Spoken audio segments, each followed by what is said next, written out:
Hello 9th grade, welcome back to my YouTube channel. कल हमने reasons पढ़े थे जिसमें हमने ए बी और सी पार्ट कंप्लीट कर लिया था। अभी हम डी पार्ट पे आते हैं। आपसे कह रहे हैं we can easily move our hand in air but to the same through a solid block of food we need a karate expert. आपसे बोल रहा है कि आप अपने जो हैंड है उनको ईजिली मूव कर लेते हो किस पे, हवा पे। लेकिन अगर आपको सेम थिंग आपको एक वुड आपसे बोल रहा है कि एक सॉलिड पे करनी हो जो कि किसका बना हुआ हो, ब्लॉक ऑफ वुड हो, उस पे करनी हो, तो आपको एक कराटे एक्सपर्ट की ज़रूरत पड़ती है। ऐसा क्यों होता है? देखो, आपसे बोल रहा है air molecules are very very far from each other. तो अब जो एयर मॉलिक्यूल्स होता है ना, वो एक दूसरे से बहुत दूर होते हैं। अगर due to negligible force of attraction, तो इसमें नेग्लिजिबल फोर्स लगता है, force of attraction working between them, जो कि उनके बीच में काम कर रहा होता है। Our hand get sufficient space to move in air. तो हमारे जो हाथ होते हैं ना, उनको बहुत ज़्यादा स्पेस, सफिशिएंट स्पेस मिल जाता है मूव करने के लिए। And we also displace from air molecule by applying force. और हम डिस्प्लेस कर सकते हैं इसको किससे, जो एयर मॉलिक्यूल्स हैं, किससे, बाई अप्लाइंग फोर्स, इस पर फोर्स लगा के। But a solid block of would, लेकिन वुड के जो सॉलिड ब्लॉक होते हैं, हैज़ क्लोजली पैक्ड मॉलिक्यूल्स, ये क्लोजली पैक्ड होते हैं, एक दूसरे से एकदम सटे हुए रहते हैं। ठीक है, so there is no question of the movement of hand through it.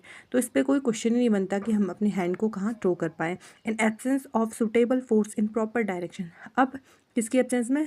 In the absence of suitable force, किसके सुटेबल फोर्स के एब्सेंस में? इन प्रॉपर डायरेक्शन में आपके जो हाथ होते हैं वो मूव कर पाते हैं। देखो, क्वेश्चन नंबर 4 बोल रहा है आपसे, liquid generally have lower density as compared to the solid, but you must have observed that ice floats on water. Find out why. आपसे बोला कि लिक्विड जो रहता है उसकी जो डेंसिटी होती है बहुत लो होती है अगर उसको सॉलिड से कंपेयर करें। But you must have observe, लेकिन आपने ये भी ऑब्जर्व किया होगा कि जो आइस होती है वो आपकी फ्लोट करती है वाटर पे, यानी कि तैरती है। फाइंड आउट वाई, तो बताओगी कैसे? देखो, आपसे बोला है liquid have lower density than that of solid. अब देखो, जो लिक्विड है वो कि आपका क्वेश्चन में ही बताया हुआ है कि उसकी लोअर डेंसिटी होती है सॉलिड से।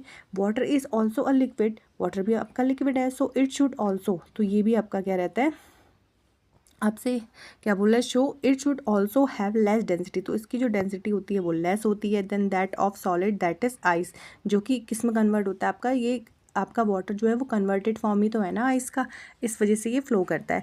But the cage is not so and the reason of the same is the cage like structure of ice. तो आइस में भी सेम वही चीज़ होती है, presence of vacant space between water H2O molecules when they linked in ice.